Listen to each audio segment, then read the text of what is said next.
we done?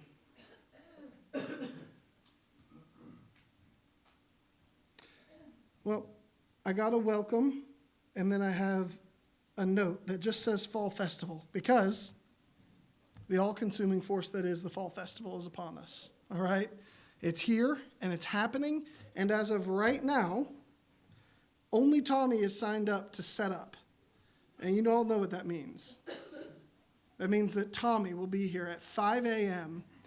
And now, listen, we got sign-up sheets in the back. That's why I'm bringing attention to this. If you are available to help, you got arms and legs that work for moving things, or if you got people that you can think of to invite, there's a lot of stuff that needs to happen for this. So all hands on deck. It's the week of. We've been announcing this a long, long way out. I think we started announcing it maybe a little too early, and now it snuck up on us, even though we were announcing it so early. I don't know how that happens, but it always happens to me. But it's coming up. It's in like 5 days. So if you can be there, if you can be a part of it, and if you can share it on Facebook, if you can invite people that you know, if you can go put a flyer on somebody's door, whatever you're able to do to help bring people to this and to help with the activity. Sign-up sheets, make some chili. That seems like the best option if you're available for that.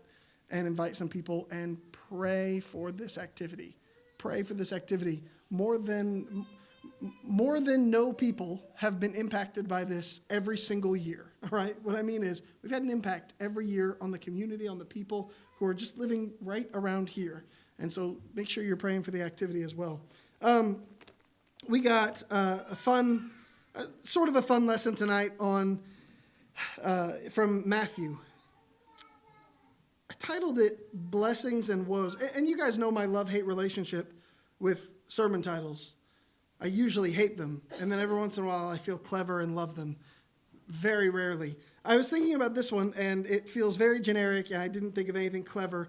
But then as I'm going through it, I'm studying the Beatitudes where it says blessed or blessed Joshua. And I realized that the sermon title's completely invalid. There are no blessings in Matthew chapter 5. They're just blesseds.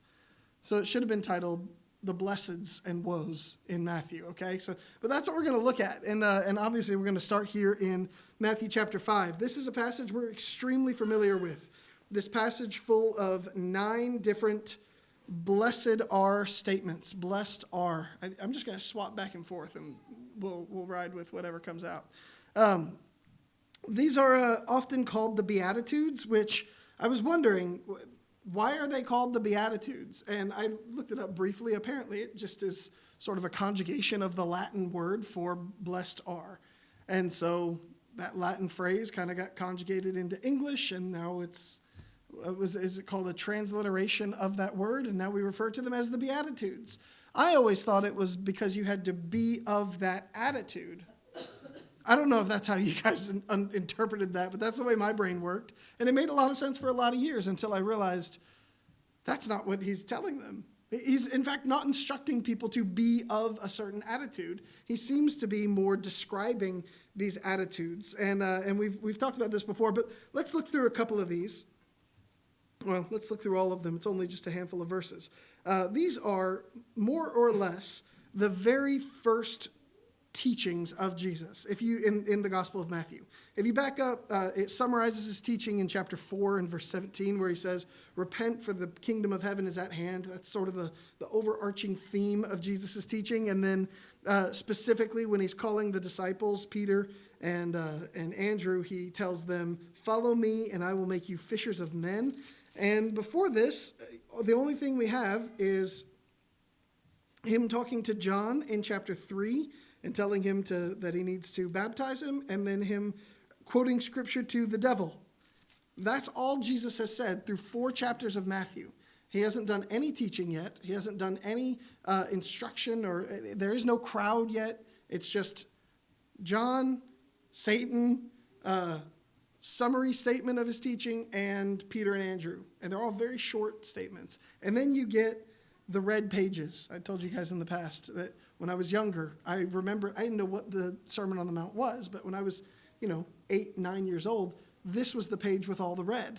because my Bible had red letters. And so every word on this page was red, and I just thought that was the coolest thing in the world. Anyway, you get to this section here, and Jesus is not teaching in short snippets anymore. He's teaching in a big, long kind of sermon. I mean, that's even what we call it. We call it the Sermon on the Mount. And the very first bit of teaching he does are these Beatitudes. In some regard, they're the very first words out of Jesus' mouth in terms of teaching in the Gospel of Matthew. So let's go ahead and read these. Verse 2, he opened his mouth and taught them, saying, "Blessed are the poor in spirit, for theirs is the kingdom of heaven. Blessed are those who mourn, for they shall be comforted. Blessed are the meek, for they will inherit the earth. Blessed are those who hunger and thirst for righteousness, for they shall be satisfied. Blessed are the merciful, for they shall receive mercy. Blessed are the pure in heart, for they shall see God. Blessed are the peacemakers, for they shall be called sons of God. Blessed are those who are persecuted for righteousness' sake, for theirs is the kingdom of heaven. Blessed are you when others revile you and persecute you and utter all kinds of evil against you falsely on my account. Rejoice and be glad, for your reward is great in heaven, for so they persecuted the prophets who were before you." What an interesting last little line. Jesus, at the very end, just one little tag at the very end, you're in good company, right? All these things are true. Blessed are these people, and these are their blessings that they get from that, right, in each individual case. And then he gets to the end, and he just says, rejoice and be glad, because this is exactly how they treated God's people in all the stories you've heard your whole life. Interesting that this idea of the prophets who were before you comes up. I'll make a note of that and come back to it in a minute. A couple of cool things are going on here with these Beatitudes. Often I have read these as sort of a prescription, that this is the kind of people you're supposed to be, that in some way you're meant to be, you're meant to aim for mourning. You're supposed to shoot for being a mournful person, that you should attempt to be poor in spirit or meek, that you should attempt to hunger and thirst for righteousness. And you guys know how I feel about either ors. I love yes, right? I think that there is absolutely benefit to reading these that way. Reflection. Am I this kind of person? How can I be more of this kind of person? I think those are great. But when we back up and we ask what Jesus is really doing here, these are not prescriptive. He's not really giving instruction as much as he is simply describing the truth of the world. This is the way reality works according to Jesus. He doesn't ever tell you, go be merciful. He simply says, merciful people are blessed. And then we get to this word blessed. What in the world does that mean? Because we really don't say that very often outside of a religious context. Or if someone asks us, how are you doing? I'm blessed. I mean, it's a very generalized way that we use that word. And so is Jesus using this word in a general sense? Probably not.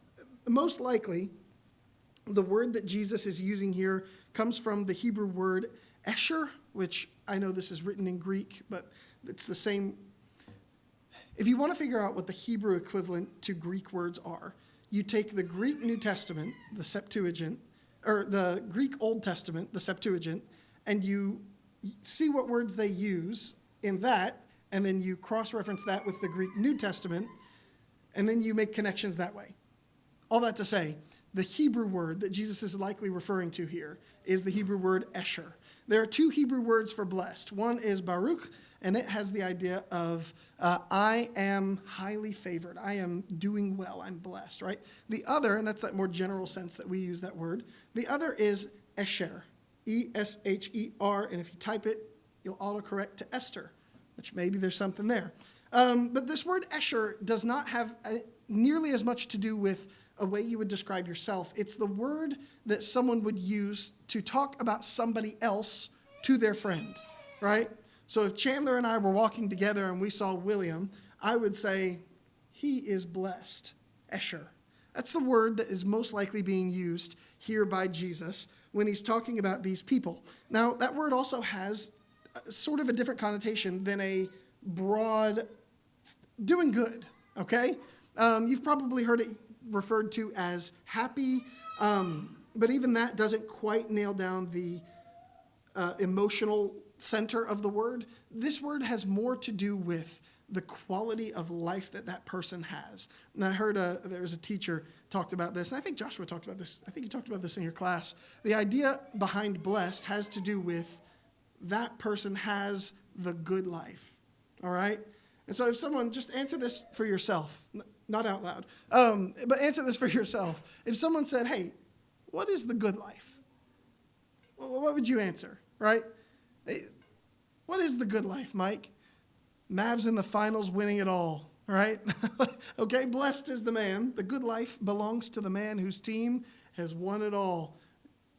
Can we agree with that when the Rangers won it? That was the happiest some of you have ever appeared, okay? Listen, that's what I'm saying. Like you understand the emotional weight of that word when we use it in that context. That's how Jesus is talking about this. The good life, right, belongs to a person on a walk in 40-degree weather with no wind. That's the good life to me. Is that to anybody else? No. All right, I'm the weird one, I know. Listen, this is the idea, right? The good life belongs to, some of you might be thinking about a lovely meal. Some of you might immediately go to an awesome book or a movie. Some of you might be thinking about a cruise. And in that case, you're nuts. But anyway, we're not here to judge people's good life, all right? When you read these words in Matthew 5, that's the sentiment behind Jesus calling these people blessed. It's not simply, hey, they have spiritual reward, but there's an emotional weight to the word blessed that evokes this idea of that person, they have the good life right now. They are experiencing it now. And with that definition, do these make more or less sense to you? Because I know my answer. The good life belongs to the people who are poor in spirit, for theirs is the kingdom of heaven. The good life belongs to those who mourn, for they shall be comforted. The good life belongs to the meek, for they will inherit the earth. And the good life belongs to those who hunger and thirst for righteousness, for they shall be satisfied. The good life belongs to the merciful, for they shall receive mercy. The good life belongs to the pure in heart, for they shall see God. The good life belongs to the peacemakers, for they shall be called sons of God. The good life belongs to those who are persecuted for righteousness' sake, for theirs is the kingdom of heaven. And the good life belongs to you when others revile you and persecute you and utter all kinds of evil against you falsely on my account. Rejoice and be glad. You got the good life. It almost makes less sense.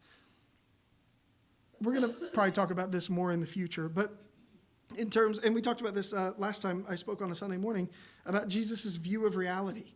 It seems like he's off his rocker a little bit. How in the world are these people meant to be experiencing the good life right now when they're mourning and when they're meek, which is like chosen weakness, like strength under control, restraint? When people are, and this is the one that really got me, revile you, that's fine, you don't have to like me. Persecute you, that's fine. You're under no obligation to treat me right. Utter all kinds of evil against me falsely? No, sir. If it's not true, you shouldn't say it. You're going to have plenty of true evil things to say about me, right? Like, you don't have to make up that much. But if you're going to make something up, I'm going to fight back with every breath that I have. I guess I'm not in the midst of living the good life. This is a complicated list, and if Joshua didn't prove it to us, you could spend a long time just looking at these.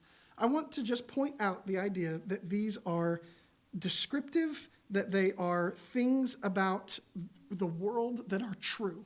Jesus is telling you these people have the good life. And I believe the confusion that we're feeling is intentional. There has to be something in us that says, why? How? And when we engage the text, we're always going to be blessed with answers. That's not exactly where we're going tonight, but a couple of things to note here if you want to dive into them further. I think Joshua did point this out in his class, but it's always fun to look at again.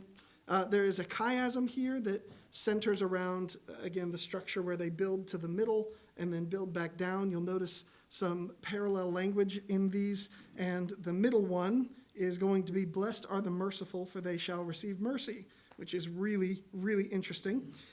And then the last thing that I have already emphasized, but I want to make sure we have in our mind going into this next thing, is that these are descriptive of reality. This is what Jesus is doing with these Beatitudes, these blessed are statements.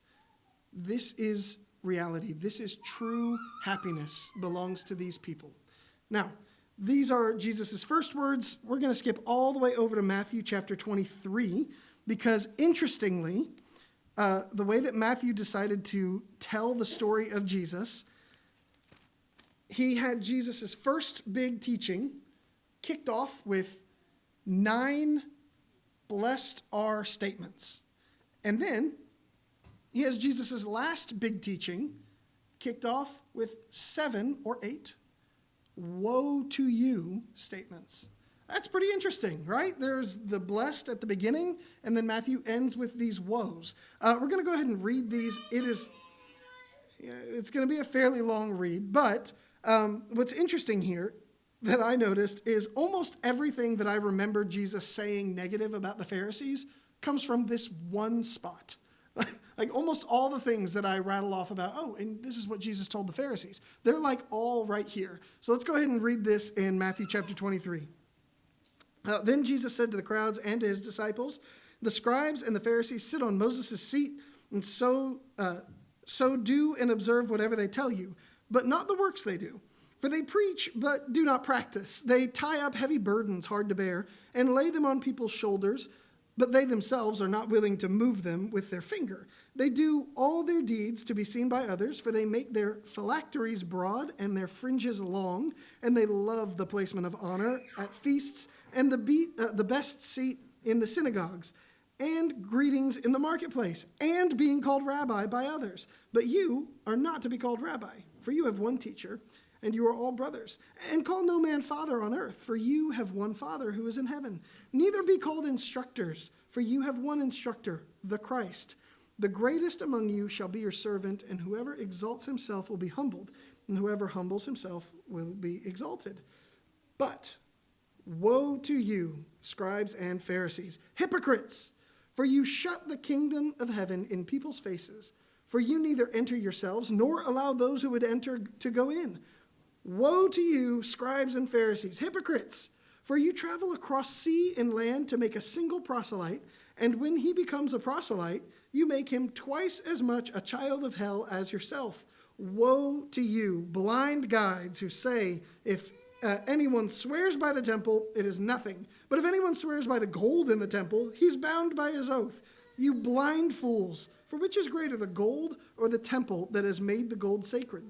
And you say, if anyone swears by the altar, it is nothing. But if anyone swears by the gift that is on the altar, he is bound by his oath. You blind men! For which is greater, the gift or the altar that makes the gift sacred? So whoever swears by the altar swears by it and everything on it, and whoever swears by the temple swears by it and by him who dwells in it, and whoever swears by heaven swears by the throne of God and by him who sits upon it. All right, those are our first 3. This is undoubtedly the most aggressive Jesus has gotten. I mean, how many times do you have to tell them that they're blind? It was like 3 times in that last woe. You blind guides, you blind men. Jesus is making it very clear that the way these men see and act, it's like, think of the visual here. It's like someone trying to move about a room with no sense of what's in the room. They're completely blind. And they're not just blind, but they're blind leaders. They're leading other people astray. This word proselyte, if you're not familiar with it, that's what someone who wanted to become a Jew would become. If you were a Gentile and you wanted to become a Jewish person, then you would go through a process and you would become, that's what they would call a proselyte. You would become a proselyte. And so he says, when you guys make someone a proselyte, when you guys bring someone into the fold here, you make them twice, what was the language? Twice as much a child of hell as yourselves. The implication, the Pharisees are children of hell. That is what Jesus just said. Let's keep going. Verse 23, this is the fourth one. Woe to you, scribes and Pharisees, hypocrites, for you tithe mint and dill and cumin and have neglected the weightier matters of the law, justice and mercy and faithfulness. These you ought to have done without neglecting the others. You blind guides, straining out a gnat and swallowing a camel. Woe to you, scribes and Pharisees, hypocrites! For you clean the outside of the cup and the plate, but the inside they are full of greed and self-indulgence. You blind Pharisee! First clean the inside of the cup and the plate, that the outside also may be clean. Woe, number 6, to you, scribes and Pharisees, hypocrites! For you are like whitewashed tombs, which outwardly appear beautiful, but within are full of dead people's bones and all uncleanness. So you outwardly appear righteous to others, but within you are full of hypocrisy and lawlessness. Number 7, woe to you, scribes and Pharisees, hypocrites! For you build the tombs of the prophets and decorate the monuments of the righteous, saying, if we had lived in the days of our fathers, we would not have taken part with them in shedding the blood of the prophets. Thus you witness against yourselves that you are sons of those who murdered the prophets. Fill up, then, the measure of your fathers, you serpents, you brood of vipers. How are you to escape being sentenced to hell? Therefore, I send you prophets and wise men and scribes, some of whom you will kill and crucify, and some you will flog in your synagogues and persecute from town to town, so that on you may come all the righteous blood shed on earth, from the blood of righteous Abel to the blood of Zechariah, the son of Berechiah, whom you murdered between the sanctuary and the altar. Truly I say to you, all these things will come upon this generation. Woe? Anyone else? Like a different version, right? His is woe and mine is whoa, right? Like that was a lot. That was a lot. There is so much going on here. He's describing these people who are so radically far from anything correct, right? From the truth, from being right about anything, that they are like blind people leading other blind people, but worse, intentional. They're so deluded that they sit here and they say, if we lived back then, we wouldn't have killed the prophets. And Jesus is like, so you admit you're the descendants of prophet killers. So this is part of who you are. And you know what? You're about to do it all again. He says that I'll send you prophets and wise men and scribes, some of whom you will kill and crucify and flog in your synagogues. I mean, we know the rest of this book, right? Wasn't there a guy who got flogged a couple times, namely Paul? Wasn't there a guy who got killed? A lot of them. What I'm thinking of is Stephen. There was at least one guy who got crucified upside down, in fact. I mean, all of this came true.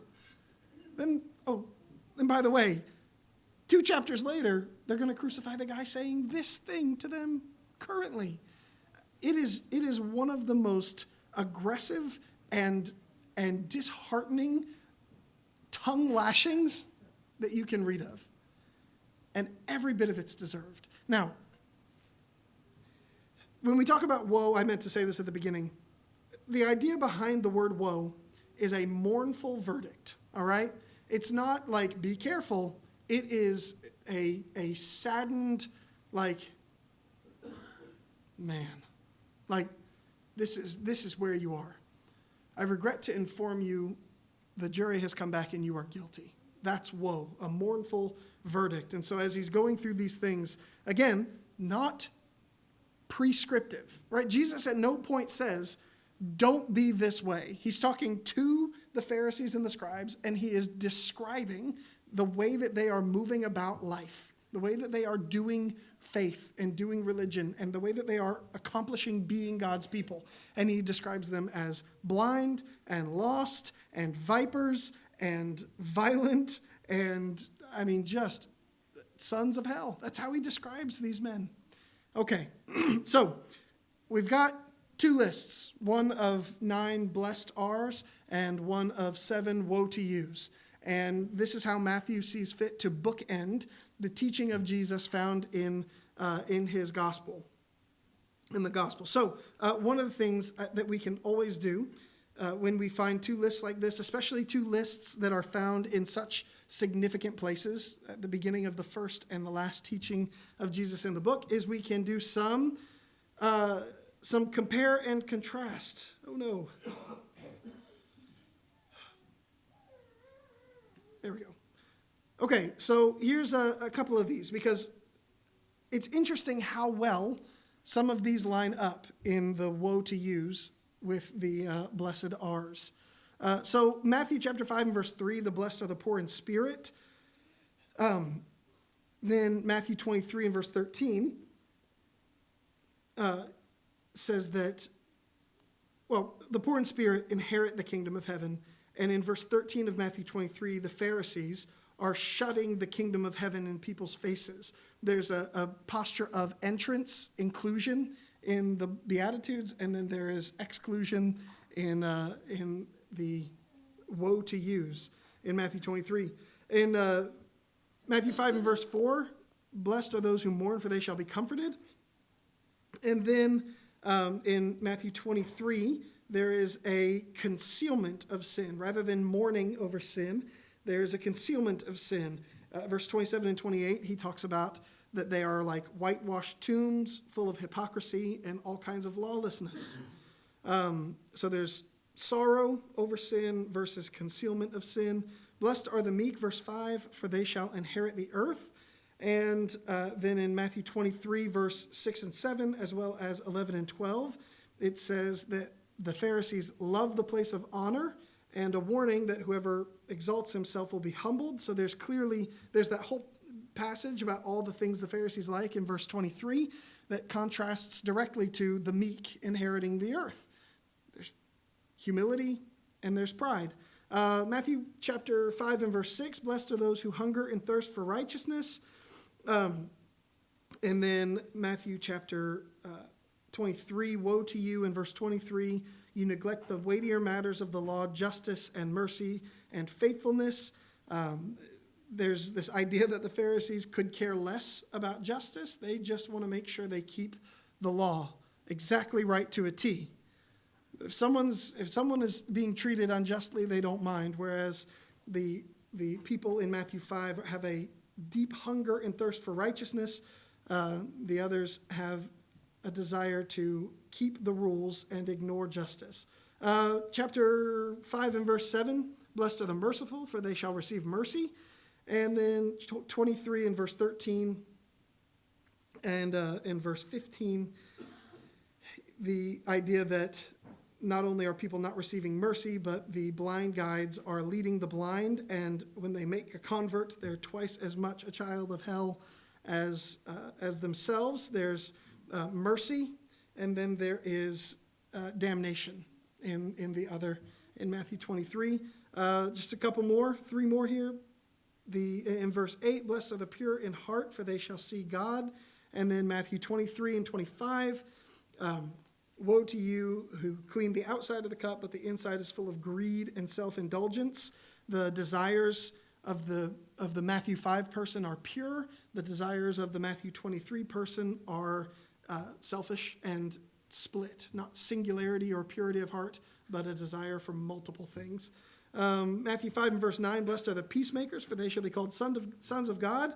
And 23 and verse 29 and through 31, the woe to you, you build tombs for the prophets, but you're sons of those who murdered the prophets. There are peacemakers who are sons of God, and then there are murderers who are sons of murderers in 23. And then the last one, blessed are those who are persecuted for righteousness' sake, and blessed are you when people insult you. The last two there in Matthew 5, compared to Matthew 23, verse 34, 36, that Jesus says, I will send you prophets, and you will kill some and crucify some. And so there's people who are being persecuted and people who are doing the persecuting.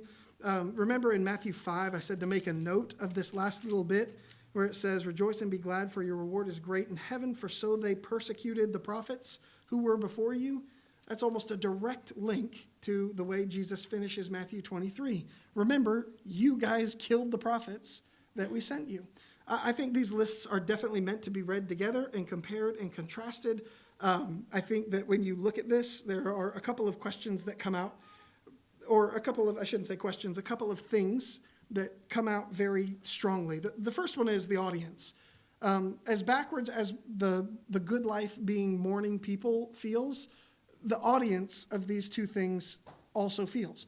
You would think that woe to you would be aimed at the tax collectors, the prostitutes, the sinners.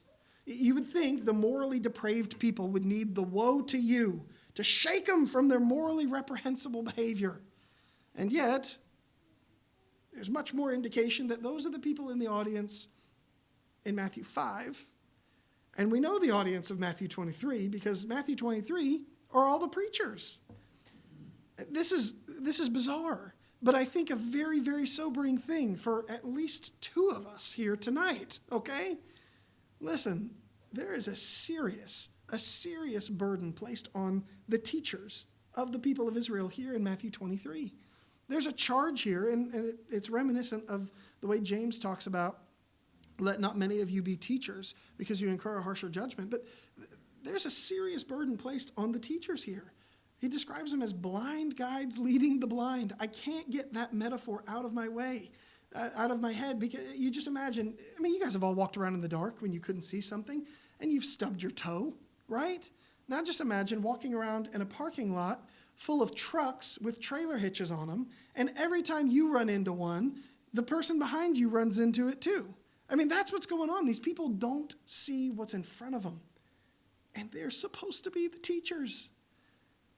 This is the equivalent of a new coach coming into a team and looking at the bench players and telling them how great they are and how hard work and determination and if we play as a team, we can accomplish great things. And then turning to the starters and saying, you guys are the worst. I don't even want you on the team because you've led us so poorly. It's exactly the opposite of who you would expect Jesus to be saying these things to. And I think it definitely makes a point that, man, be careful where you lead people. The next thing I think we have to do, oh no, bye-bye notes. Welcome back notes. The next thing I think we have to do is, if, like we've said, this is a descriptive list, not a prescriptive list. If Jesus isn't telling you what to do, but he's describing the way that things are in Matthew 5 and in Matthew 23, then our question should be something along the lines of, how do I get on the Matthew 5 list, right? How do I make the things that Jesus says in Matthew 5 true about me, as opposed to the things in Matthew 23 being true about me? And another way to ask that question, as you compare and contrast these lists, is you got to ask, like, what is the main difference between these groups? This is where Bible class on this would be so much fun, because I know you guys would come up with some really good answers, because you always do. But for tonight, I'm going to tell you the one thing. I think there's one main thing that stands out as the most distinct difference between these two lists. In the Matthew 23 list, the 7 woe to yous, his accusation over and over and over again is blindness and hypocrisy. It's blindness and hypocrisy. A funny story about blindness and hypocrisy. When Courtney's great-grandma was getting older, she couldn't see a thing. She was legally blind for years and continued to drive to church. Do you know why? Because while she was blind, she swore she could still see. Listen, that's what the Pharisees are doing, okay? That's what they're doing. They're sitting here telling you, I know the right way. I know it, it's this way. All the while, they are blind to reality as it is. The Pharisees are sitting here telling you, my life is great. I've got a great life. And because of the way they act, man, they're heap on the praise. Call me teacher, call me rabbi. What do they say? They like the best seats in the synagogues. They like the honor at feasts. They like for people to see how great they're doing. All right, the Pharisees are saying things like, look at how much God is blessing me. Meanwhile, They're blind guides who can't even see reality. They're hypocrites. They're a tomb that outside looks fantastic and inside stinks of death. They're a cup that is shiny and slimy. You've gotten those out of the dishwasher before. That should be a vivid picture where the outside got cleaned and then you grab the bowl and put that one right back in the sink. That's the Pharisees. They go right back in the sink. The difference here between the Matthew 23 people and the Matthew 5 people can come down to one thing, and that is honesty. There is the people in Matthew 5 are telling the truth about the world that they are seeing. They are telling the truth about their standing in the world. They are telling the truth about their interaction with people in the world. The Matthew 23 people, it's a show. It's all pretend. We got to keep up optics. We got to make a good appearance. Listen, the Matthew 5 people might say something like, I know I'm not enough. The Matthew 5 people might say something like, there is suffering and fighting all around me. The Matthew 5 people are honest enough to say, I'm being persecuted for righteousness' sake. You know who else was persecuted for righteousness' sake? The Pharisees, for crying out loud. But you'd never know it. The Matthew chapter 5 people engage in a thing called peacemaking. Now, peacekeeping is really easy. You just make sure you have the biggest guns. All right? Lying about things being peaceful is extremely difficult, but what most people revert to. Nothing to see here. No problems here. We're great. I'm going to get there on Sunday and smile and wear my Sunday best, and you're never going to know how miserable things have been in the car ride over. Peacemaking is brutal because that requires going into a situation that doesn't have peace, helping both sides see the other side, probably at some point having both sides turn on you, and you coming out of there beat up while the other two opposing parties hold hands. That's peacemaking. My friend Jared said that when you tend the pigs, you get drugged through the mud. That's peacemaking. You know who doesn't have any mud on them? The Pharisees. They just work really hard to clean the outside of the tomb.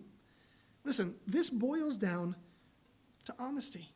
If Jesus is describing people who are citizens of the kingdom of heaven, who are living in reality, who see the world the way it really is, and are living the good life as a result of that in Matthew chapter 5, the people he's describing in Matthew 23 are people who are living in a delusion. They are pretending. Their life is not perfect. Their religion is not sound and flawless. Their morality might be better than someone, but certainly not flawless. They're trying to create a narrative. They're trying to tell a better story than what they're really living. It all comes down to honesty, and couldn't help but think about John chapter 8. In John chapter 8 and verse 40, Jesus says, "But now you seek to kill me, a man who has told you the truth that I hear from God. This is not what Abraham did. You are doing the works of your fathers." And they said to him, "We were not born of sexual immorality. We have one Father, even God." And Jesus said to them, If God were your Father, you would love me, for I came from God, and I am here. I came not of my own accord, but he sent me. Why do you not understand what I say? It is because you cannot bear to hear my words. You are of your father, the devil, and your will is to do your father's desires. He was a murderer from the beginning and does not stand in the truth, because there is no truth in him. When he lies, he speaks out of his own character, for he is a liar and the father of lies. You hear all the parallels to the way Jesus describes these people in Matthew chapter 23. A murderer and a liar, a hypocrite, someone who is willing to act one way and live another way, someone who is attempting to present one way and live another way. I don't think, just to emphasize this, because I think hypocrisy is a much deeper thing, and I think this highlights that. the Pharisees tithed mint and dill and cumin. They were taking 10%. Just imagine trying to do this for a minute. Now, we probably have more spices than them. McCormick has done a wonder on the spice trade. But, imagine going into your closet, or cabinet, pantry, goodness, your food cabinet, and taking out each individual spice and weighing it and then taking out 1/10 of the weight and putting it in a bag and taking that to the temple. That's insanity. That is such dedication. If it's honest. Right? Like the Pharisees were people who were probably morally pretty excellent people. But they weren't honest. They weren't truthful.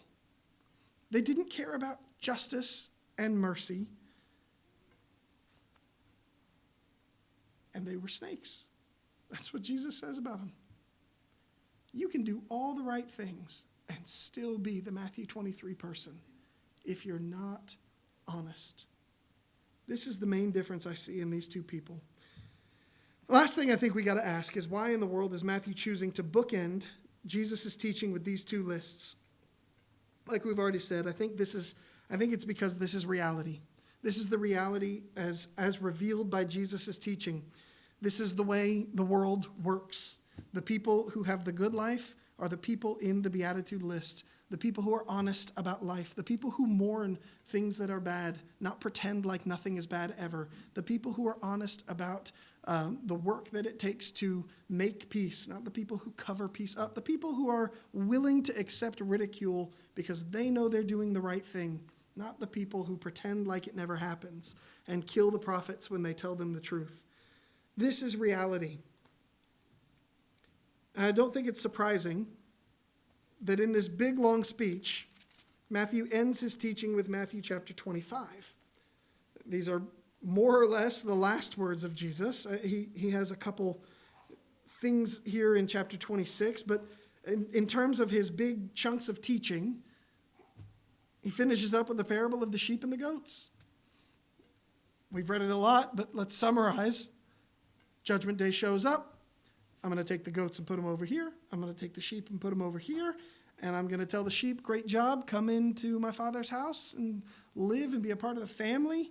Because when I was naked and hungry and in prison and sick, you took care of me.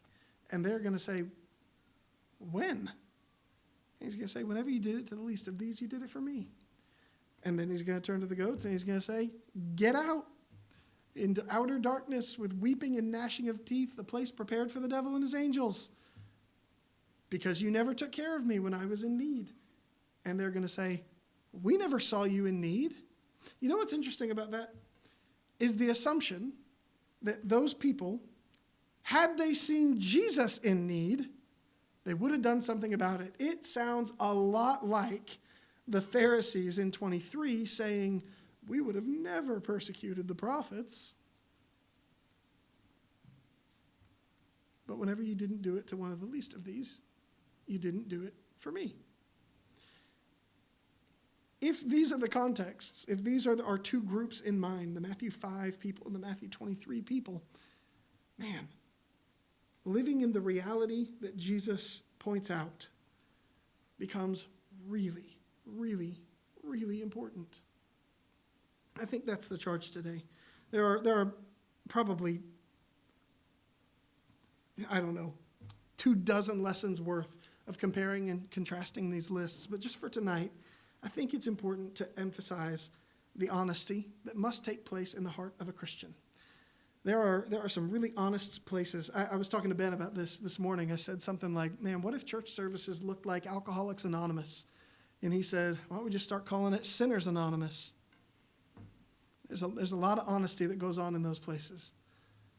And if we want to be in the Matthew 5 list, it's got to start with honesty, and it also has to start with trusting the reality that Jesus shows us. Do we believe that the good life actually belongs to peacemakers who come out battered and bruised while the other two walk out holding hands? Do we really believe that the good life belongs to people who are mourning and who are persecuted and are merciful? Mercy on its face makes no sense, but do we really believe that? if we're honest with ourselves and we believe Jesus' view of reality, enter in, good and faithful servant. That's the reward. That's the answer we'll hear on Judgment Day. So, some things to think about. Which list are you in? Which list do you want to be in? And what do you want to hear said on Judgment Day? If you need prayers of the church, or if you need to become a Christian, or if you just need a hug, we're family. All of us are family here, so let us know what you need, and we'll help you while we stand and sing.